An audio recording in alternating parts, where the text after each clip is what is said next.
Madame, Monsieur, bonsoir, bienvenue dans ce journal. Voici ce que domine l'actualité.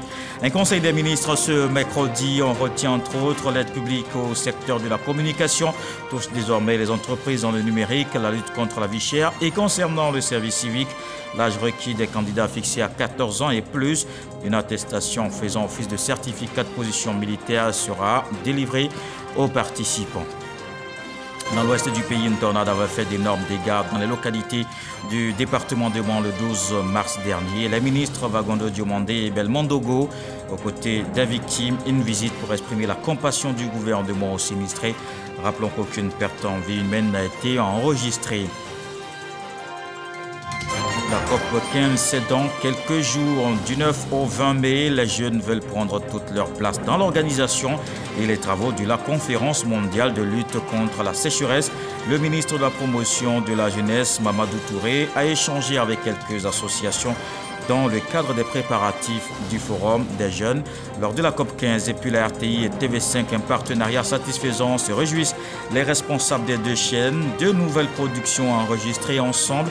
3 numéros de 400 millions de critiques, une émission culturelle à suivre bientôt à Abidjan.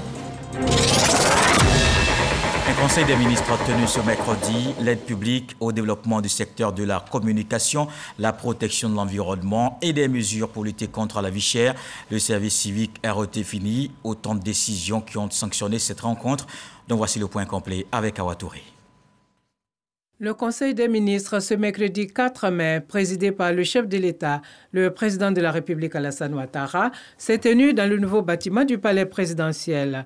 Un conseil qui a vu l'adoption de mesures additionnelles dans le cadre de la lutte contre la cherté de la vie. Le Conseil a adopté un projet d'ordonnance portant exonération du droit de douane sur les importations de blé, et cela dans le cadre de la lutte contre la vie chère, et ainsi que donc le projet de loi de ratification de cette ordonnance-là.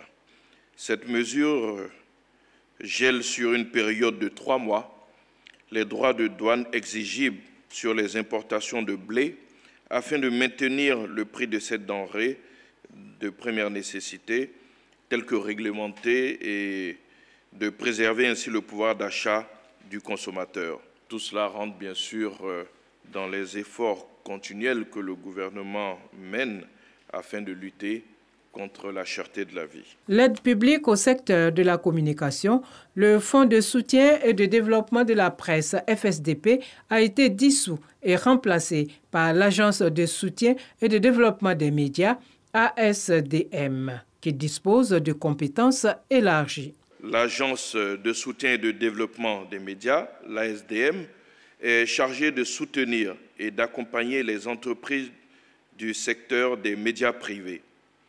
Ainsi, à l'inverse du FSDP dissous, l'ASDM connaît l'élargissement du champ d'action du FSDP au secteur du numérique et de l'audiovisuel. L'aide publique aux médias s'étendra ainsi à tous les intervenants des secteurs de la presse imprimée, de la communication audiovisuelle et du numérique, ainsi qu'à ceux du secteur de la chaîne de production de l'information, soit à l'ensemble de la chaîne des valeurs du secteur de la presse et des médias. Dans le cadre de la modernisation de l'administration, le Conseil a examiné les documents de cadrage du Système national de formation des fonctionnaires et agents de l'État, ainsi que le bilan des examens administratifs. La session 2021 s'est déroulée sur la période du 3 février au 18 décembre 2021 à Abidjan et dans 9 chefs-lieux de région. À l'issue de la session, 20 555 candidats ont été déclarés admis au titre des concours administratifs et 533 postes budgétaires disponibles ont été totalement pourvus en ce qui concerne l'ENA. Pour la session 2022, le gouvernement prévoit, dans le cadre des réformes définies en vue d'améliorer le déroulement de ces concours, 2 innovations majeures, à savoir la mise en place d'un guichet unique pour l'inscription et le dépôt des dossiers au concours et l'organisation hors de la Côte d'Ivoire des concours. Cette dernière innovation démarrera par une phase pilote en France, lors de la session de cette année en vue de son extension progressive à d'autres pays. Au chapitre de la protection de la nature, le Conseil a autorisé la création d'une réserve naturelle volontaire dans la sous-préfecture de Tiassalé. Le Conseil a adopté un décret portant création de la réserve naturelle volontaire d'Aluikpli, constituée d'un groupe de 5 îles forestières avec un écosystème et un paysage remarquables de 111,42 hectares situés dans la sous-préfecture de Tiassalé. Cette réserve naturelle volontaire porte à 19 les aires protégées dont dispose notre pays, à savoir 8 parcs nationaux et 11 réserves naturelles, dont 2 réserves naturelles volontaires. Il faut noter que dans le cadre de la promotion de la bonne gouvernance, les acteurs de la commande publique doivent se conformer au code de déontologie qui régit désormais leur secteur. Et on s'intéresse aux missions parlementaires. À Yamoussoukro, les sénateurs adoptent un nouveau calendrier de travail. Il couvre la période du 4 mai au 1er août 2022.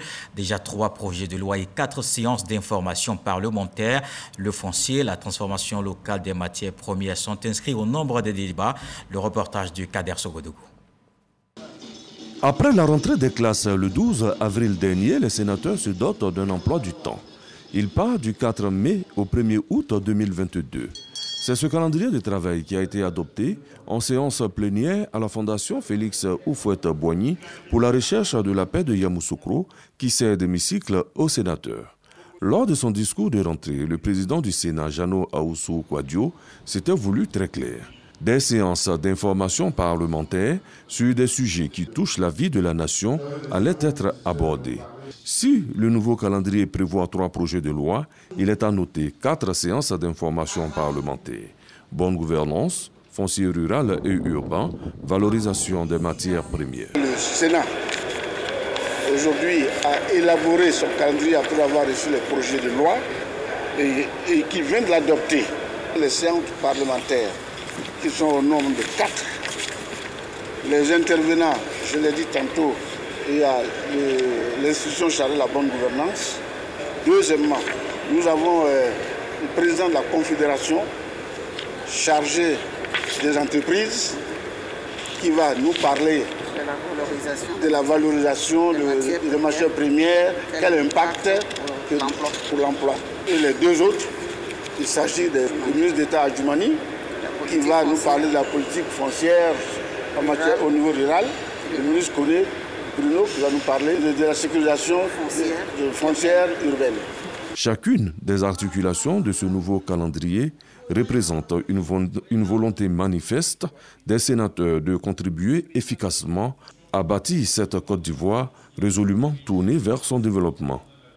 Et dans cette Côte d'Ivoire qui poursuit son développement, la coopération prend toute sa place. Une mission exploratoire du Comité économique, social européen séjourne à Abidjan. C'est une visite de travail et d'amitié au Conseil économique, social, environnemental et culturel. Les 2 parties se sont entretenues ce mercredi. Les échanges ont porté sur le renforcement de leur collaboration. Sidonie Davila. D'un côté, le Conseil économique, social, environnemental et culturel, CESEC. De l'autre, la délégation du Comité économique, social de l'UE. Ensemble, les 2 parties affinent les axes de leur coopération. Partager notre expérience commune concernant les accords de partenariat économique. Nous devrons travailler ensemble pour contrôler les risques et profiter de toutes les opportunités pour avoir plus de richesse, bien sûr, mais en même temps, la richesse avec justice sociale pour toute la population. Le renforcement des relations avec la mission exploratoire de l'UE, un volet important pour le président du CESEC, Eugène Aka Awele, représenté pour l'occasion par la vice-présidente. Diakité Koti Kanate dirige les travaux de la commission restreinte des affaires économiques et financières. Au regard des difficultés rencontrées dans la mise en œuvre de l'APEI intermédiaire et vu le champ de compétences de nos institutions, cette séance de travail est essentielle et nous permettrait d'avoir un regard partagé sur cet accord et d'envisager la mise en place d'un cadre de réflexion. L'institution ivoirienne SESEC et la mission européenne viennent de franchir ainsi un cap important de leur coopération avec cette rencontre qui se tient à Abidjan.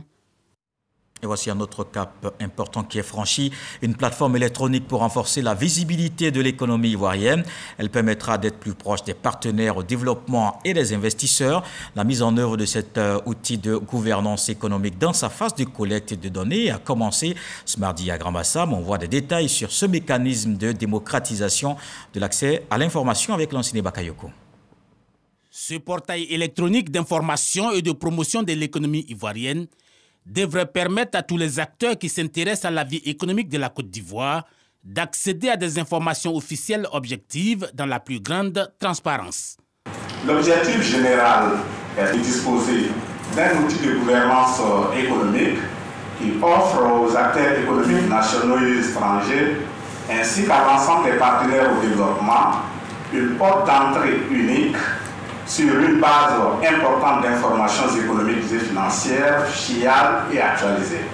Maillon essentiel dans le pilotage des études économiques, la Direction générale de l'économie, à la recherche d'une meilleure visibilité au niveau de ses actions, a inscrit sur son tableau de bord la collecte des données statistiques, des informations économiques, financières et sociales, des indicateurs à intégrer au portail électronique. La présentation de la Côte d'Ivoire dans ses dimensions géostratégiques nationales et sous-régionales, la présentation du cadre macroéconomique, la présentation des branches d'activité sectorielles selon la classification internationale type par industrie, la présentation du secteur bancaire et financier, la présentation des potentialités des pôles économiques compétitifs de notre pays, la présentation des pôles et statistiques d'investissement en Côte d'Ivoire, la rubrique à propos de nous, qui présente enfin la vision du président de la République sur le développement de l'économie ivoirienne et la promotion de la bonne gouvernance par la diffusion de l'information économique et financière. Le portail électronique a été financé par la Banque africaine de développement à travers le projet d'appui à la gestion économique et financière PAGEF. Partager les idées et échanger les connaissances sur la science ouverte.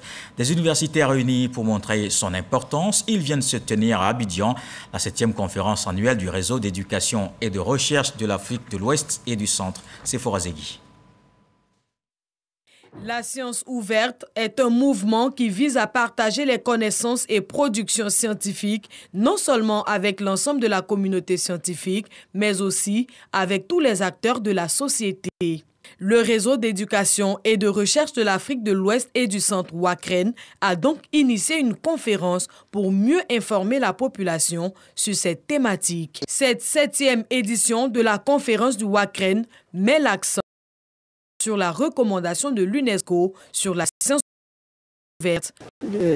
La recommandation invite aussi les États à investir au moins 1% de leur PIB dans la recherche. C'est à cela que l'UNESCO, dans sa recommandation, invite donc les pays à renforcer les capacités des chercheurs de la communauté en matière de sciences ouvertes. La science ouverte et la science des données sont de réelles opportunités pour dynamiser les actions de recherche et le développement durable. Le ministère de l'Enseignement supérieur et de la Recherche scientifique invite alors à valoriser cette science. Nous devons sortir de la conception traditionnelle de collaboration scientifique et penser ouverture pour intégrer graduellement le réseau mondial et permettre ainsi à l'Afrique de s'arriver solidement au train de la révolution numérique mondiale qui va bientôt atteindre sa vitesse de croisière. La recommandation de l'UNESCO sur la science ouverte fournit un cadre de consensus international permettant aux communautés de recherche, aux agences de financement de la recherche et aux organisations de recherche de mener des activités guidées par les principes d'ouverture et de transparence. Et au moment où l'on parle de liberté de la presse, la Côte d'Ivoire renforce sa position dans le monde. Le pays occupe la 37e place selon le classement de Reporters sans frontières. Cet environnement propice aux médias est favorable au développement des partenariats. La RTI et TV5 ont enregistré 3 numéros de l'émission, 400 millions de critiques. En attendant la diffusion à Abidjan, Vivi les temps forts avec les invités tels qu'Alpha Blondy, la star internationale de la musique reggae, et la nouvelle ministre de la Culture et de la Francophonie, Françoise Remarque. Le reportage de Walter Amadou Ouattara.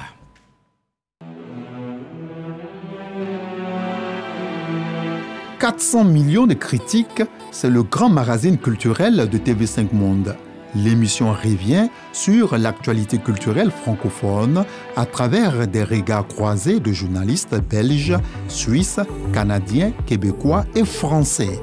3 numéros de 400 millions de critiques sont enregistrés à Abidjan. C'est une collaboration TV5 Monde, RTI. Les 2 directeurs généraux se félicitent pour cette parfaite expérience qui ne date pas d'aujourd'hui. Déjà en 2014, c'est avec le partenariat technique de la RTI que nous avons réalisé l'émission Interville, qui était la première tournée en Afrique. Et en 2017, à l'occasion des trophées francophones du cinéma, c'est toujours avec l'appui technique de la RTI que nous avons produit cette cérémonie diffusée en direct sur TV5 Monde avec les équipes de la RTI. Il y avait d'ailleurs un co-présentateur ivoirien. Tous les collaborateurs de la RTI, vous faites un super boulot, vous êtes une super entreprise de télévision très moderne et TV5 Monde sera toujours très heureux de collaborer avec vous. C'est une expérience de plus pour nos équipes. On a eu affaire à des productions beaucoup plus lourdes. Ici même à l'extérieur, je voudrais rappeler qu'il y a quelques semaines, la RTI était au Bénin, où la production en direct de l'événement relatif au retour au pays des œuvres qui étaient en France.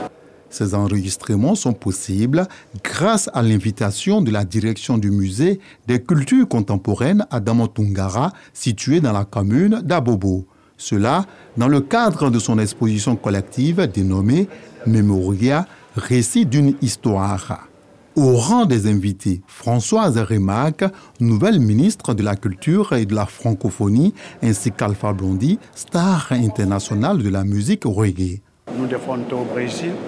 La seule chose qu'on pouvait voir en française, francophone, c'était TV5 Monde.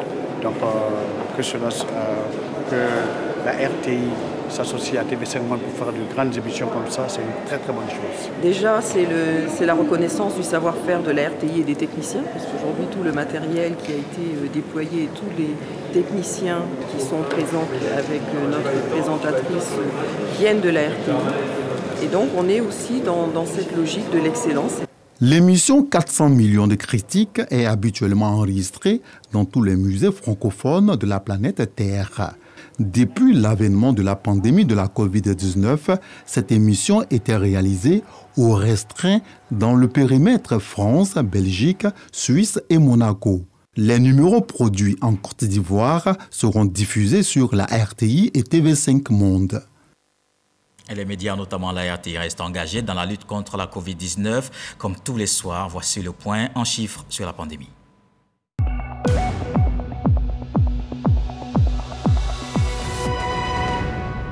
Le ministère de la Santé, de l'Hygiène publique et de la couverture maladie universelle a enregistré ce mercredi 8 nouveaux cas de Covid-19 sur 903 échantillons prélevés, 9 guéris et 0 décès à la date du 4 mai 2022.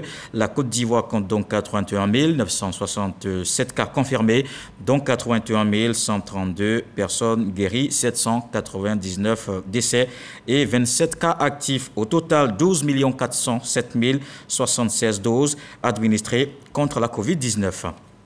La protection sociale se renforce en Côte d'Ivoire avec de nouvelles mesures. Le gouvernement travaille à vulgariser la retraite complémentaire par capitalisation. Le ministre de l'Emploi et de la Protection sociale en tournée de sensibilisation. Adama Kamara a rencontré les officiers supérieurs de l'armée dans le cadre de la ronde du social pour les inviter à adhérer à ce mécanisme de retraite paisible. Patricia Omouetia.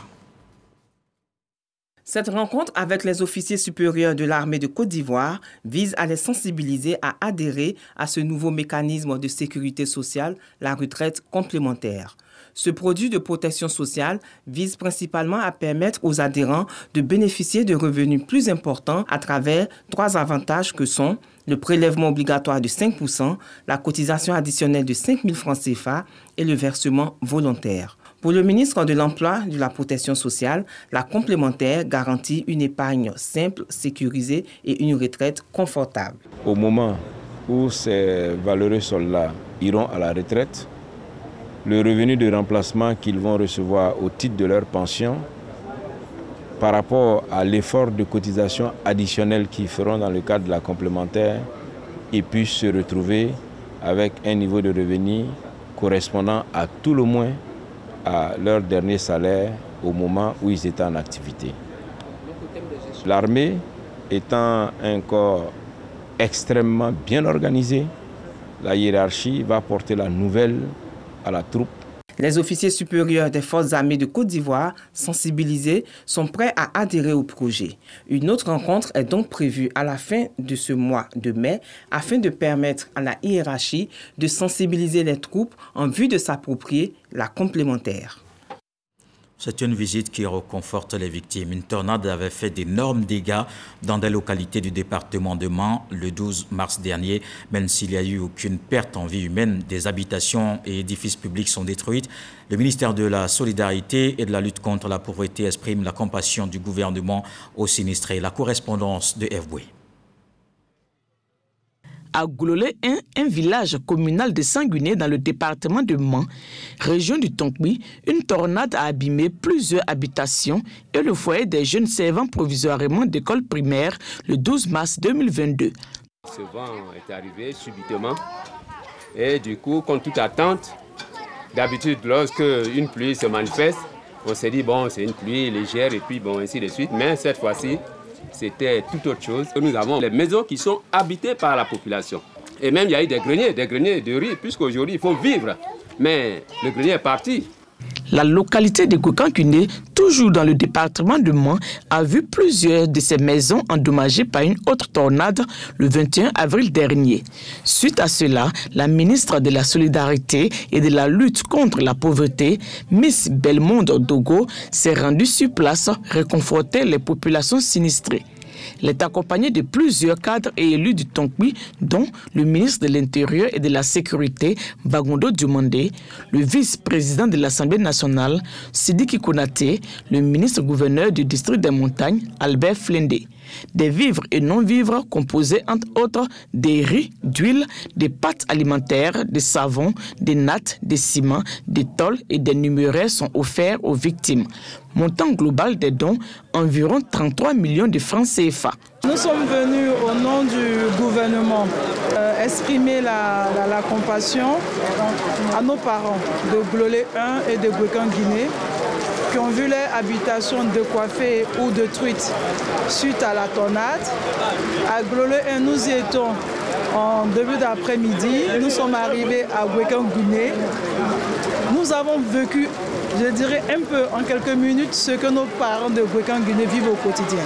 La pluie, la tornade, qui ne nous a pas permis de faire la cérémonie comme il se devait, mais nous avons pu échanger avec les chefs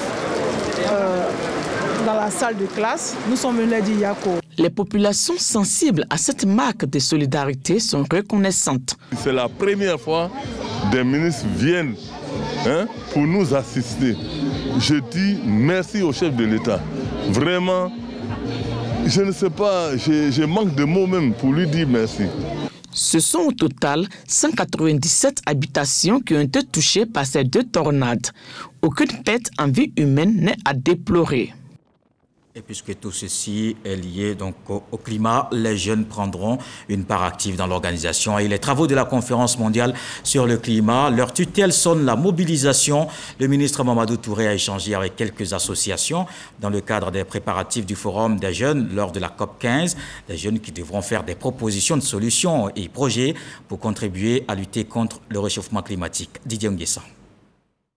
En prélude à la COP 15 qu'organise la Côte d'Ivoire à partir du 9 avril prochain, Mamadou Touré mobilise les jeunes. Le ministre de la Promotion de la Jeunesse invite les organisations et associations de jeunesse à s'organiser au mieux afin de participer au Forum des jeunes à la COP 15. C'est 2 jours d'intense activité, de partage de bonnes pratiques mais également de mauvaises pratiques parce que c'est de bonnes et de mauvaises expériences que nous pourrions bâtir un monde plus juste, un monde plus durable, un monde plus propre, un monde plus respectueux des normes environnementales. En tout, 150 jeunes participeront à 5 panels, dont un ministériel et 4 thématiques, notamment sur la gestion durable des sols, les mesures d'impact environnemental des projets et l'agroécologie et jeunesse. Il y aura 300 jeunes délégués venus de la Côte d'Ivoire et de l'étranger, mais au-delà donc de ces 300 jeunes délégués qui vont représenter les jeunes du monde, tous les autres jeunes à travers les réseaux sociaux pourraient donc s'approprier ce forum qui tourne autour, donc le thème tourne autour donc du métier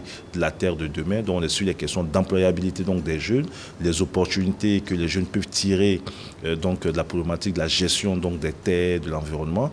Et pour nous, ces organisations de jeunesse devront donc informer leurs membres et qu'à partir d'aujourd'hui, cette mobilisation se fasse. À l'issue du Forum des jeunes, il est prévu une déclaration dite des jeunes qui sera valable durant les 2 ans de la présidence de la Côte d'Ivoire à la tête de la conférence sur le climat.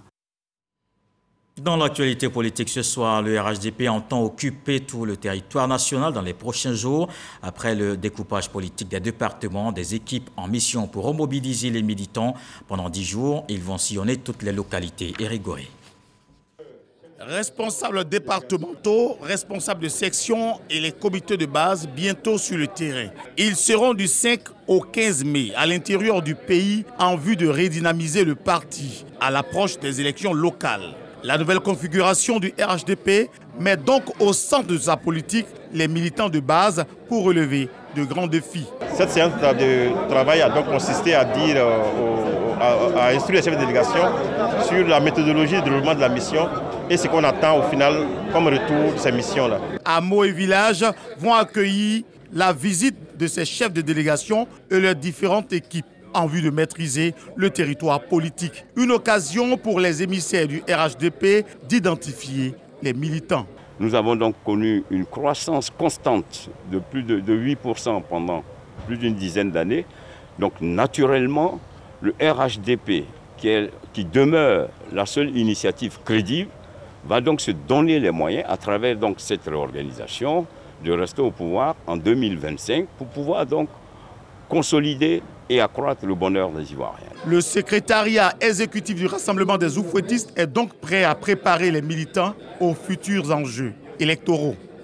La 32e édition de la Fête de la Liberté célébrée chaque année par le Front populaire ivoirien tenu à Bengourou. Cette cérémonie a mobilisé des milliers de personnes. Le président du Front populaire ivoirien a rappelé les acquis démocratiques en Côte d'Ivoire. Pascal Affi-N'Guessan invite les militants de son parti à se tenir prêts pour les échéances politiques à venir. Herman Yamien. Une procession d'environ 5 km sur l'une des principales artères de la ville d'Abengourou. Les militants du Front populaire ivoirien FPI, avec à leur tête le président du parti Pascal Affi-N'Guessan, et les cadres célèbrent ainsi la fête de la liberté. Le choix de la ville d'Abengourou pour cette célébration, qui a enregistré des milliers de personnes venues des 4 coins du pays, a tout son sens selon le président du comité d'organisation.